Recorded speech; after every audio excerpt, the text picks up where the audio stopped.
Food poisoning का शिकार हुए मरीजों से मिले विधायक कलेक्टर। फूड पॉइजनिंग के बाद कार्रवाई, 6 दुकानें सील, 11 से सैंपल जांच को भेजे। गणतंत्र दिवस पर कलेक्टर करेंगे ध्वजारोहण, मुल्ता स्टेडियम में होगा मुख्य समारोह। ये घटना बालाघाट जिले के रट्टा गांव से जुड़ी है, जहां शुक्रवार को पानीपुरी खाने के बाद 54 ग्रामीण और बच्चे फूड पॉइजनिंग का शिकार हो गए थे। मामले की जानकारी मिलने के बाद शनिवार को प्रशासन ने तुरंत अस्पताल में भर्ती मरीजों का हालचाल जाना। शनिवार को परसवाड़ा विधायक मधु भगत, कलेक्टर मृणाल मीणा, एसपी नगेंद्र सिंह और अन्य अधिकारी जिला चिकित्सालय पहुंचकर मरीजों से मुलाकात की। उनका स्वास्थ्य जानने के बाद उन्होंने डॉक्टरों से मरीजों के इलाज की स्थिति पर चर्चा की। कलेक्टर ने मामले की गंभीरता को देखते हुए विक्रेता के खाद्य सामग्री की जाँच करने के निर्देश दिए हैं। जांच के बाद यदि विक्रेता दोषी पाए गए तो उसके खिलाफ नियमानुसार कार्रवाई की जाएगी। निश्चित तौर पर ये बड़ा दुख का विषय है और जिस प्रकार से ग्राम पंचायतों में, ग्रामों में फेरी वाले जो गुपचुप बेचते हैं, चाट बेचते हैं और जो मेले के अनुसार अपनी अपनी छोटी छोटी जो दुकानें लगाते हैं, ये एक ऐसा घटनाक्रम हो गया है कि एक गुपचुप वाला जो रट्टा पंचायत का, जिसमें 54 ज़्यादा लोग होंगे जिन्होंने उसका सेवन किया गुपचुप का और उनकी सेहत बिगड़ गई और निश्चित तौर पे उनका पेट खराब होने से बहुत सारी प्रॉब्लम्स उनको आई हैं, जिसमें 54 लोगों को यहाँ एडमिट किया गया है। और मैंने जानकारी ली है भी, कलेक्टर साहब के साथ अंदर गया था मैं समय में, तो एक बच्चे के थोड़ा सा मेरे को उसकी सेहत ज़्यादा ख़राब है। मैंने यहाँ बोला को सर्जन को, मैंने जान को कि इनके लिए अगर बाहर हो सकता है तो इनको बाहर करो, तो बाहर से इनका ट्रीटमेंट लिया। शिकायतें आई थी, उसमें 54 पेशेंट्स डिस्ट्रिक्ट हॉस्पिटल में अभी एहतियात के तौर पर एडमिटेड हैं। उनमें से मैक्सिमम की सेहत ठीक है, बट एहतियात के तौर पे हमारी टीम ने उनको यहाँ पे रखा हुआ है कि जब तक पूरी तरीके से सुनिश्चित नहीं कर लिया जाता कि खतरे से बाहर है, उसके बाद ही उनको यहाँ से डिस्चार्ज किया जाएगा।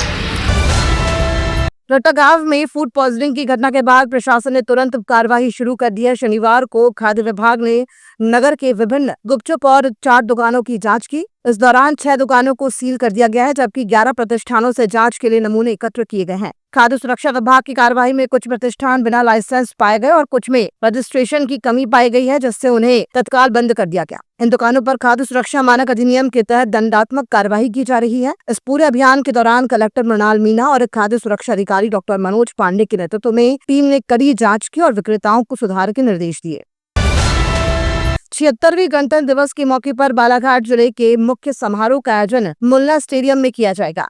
कलेक्टर मृणाल मीणा ध्वजारोहण करेंगे और कार्यक्रम की शुरुआत सुबह 9 बजे होगी। इस दिन सांस्कृतिक कार्यक्रमों में देश, प्रदेश और जिले की स्थानीय संस्कृति की झलक देखने को मिलेगी, जिसमें स्वच्छता संदेश, बैगा और गौंड जनजाति पर आधारित नृत्य नाटिकाएं शामिल होंगी। इसके साथ ही 17 विभागों द्वारा योजनाओं पर आधारित झांकियां भी प्रदर्शित की जाएंगी, जो समारोह में एक विशेष आकर्षण का केंद्र होंगी। इन झांकियों में शिक्षा, स्वास्थ्य, कृषि, वन विभाग और अन्य विभागों की योजनाओं को दर्शाया जाएगा। कार्यक्रम में उत्कृष्ट प्रदर्शन करने वाले प्रतिभागियों को पुरस्कार भी दिए जाएंगे।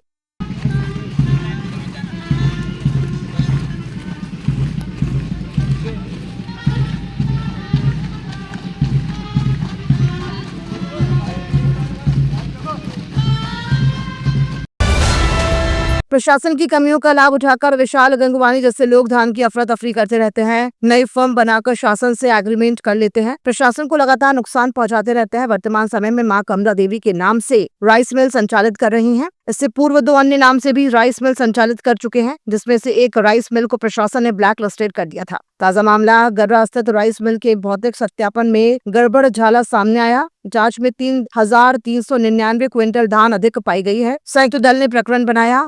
गुरुवार को लोड हुआ धान राइस परिसर में नहीं पहुंचा। मामला बालाघाट जिले का है। बालाघाट जिले के राइस मिलर और दलाल मिलकर बालाघाट की धान को पड़ोसी राज्य महाराष्ट्र की गोंदिया और छत्तीसगढ़ में बेच रहे हैं। प्रशासन द्वारा राज्य की सीमाओं पर चौकसी लगाने के बावजूद भी लगातार छोटे और बड़े ट्रकों से माल बेचा जा रहा है।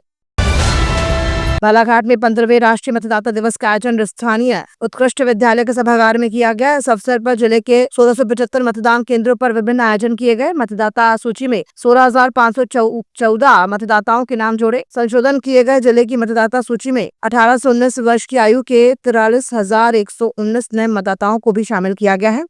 कार्यक्रम में जिला निर्वाचन अधिकारी मृणाल मीणा ने कहा कि मतदान अधिकार के साथ साथ ये मतदाता का कर्तव्य भी है। उन्होंने इसे लोकतंत्र को मजबूत बनाने वाला एक अवसर बताया। एसपी नगिंद्र सिंह ने मतदान प्रक्रिया की महत्ता को बताया और मतदाताओं से सही व्यक्ति का चयन करने की अपील की। इस दौरान निबंध प्रतियोगिता भी आयोजित की गई, जिसमें मुस्कान दोने वोट जैसा कुछ नहीं, वोट जरूर डालेंगे विषय पर पहला पुरस्कार प्राप्त किया। कार्यक्रम में बीएलओ और अन्य कर्मचारियों को भी उनके उत्कृष्ट कार्य के लिए सम्मानित किया गया। Nothing like voting, I vote for sure.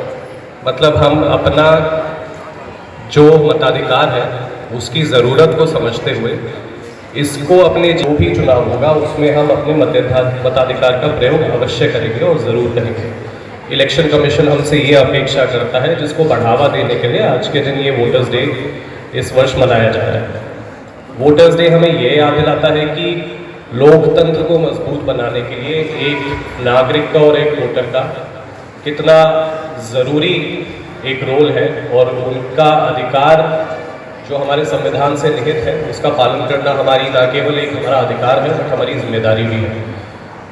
प्रक्रिया के बारे में जब आप सोचते हो, मैं एक किस्से से शुरुआत करूँगा। जब मैंने पहली बार वोट डाला था, क्योंकि मेरी बहुत सी यूनिक यादें हैं अंदर कि मैं तो नहीं, इसी ये वाला नेता मुझे बहुत अच्छा लगता है, लेकिन जैसे मैं बूथ के अंदर घुसा दिमाग में ये थॉट आया कि ये व्यक्ति क्या मेरे एरिया के लिए या मेरे राज्य के लिए या मेरे देश के लिए काम का है कि नहीं। और फिर पार्टी और बाकी सारी चीज़ें एक तरफ हो गई और जो मुझे लगा कि नहीं ये मेरे विकास के लिए या फिर मेरे एरिया के लिए सीरियस ये काम करके देगा, उसके लिए अपने आप मेरा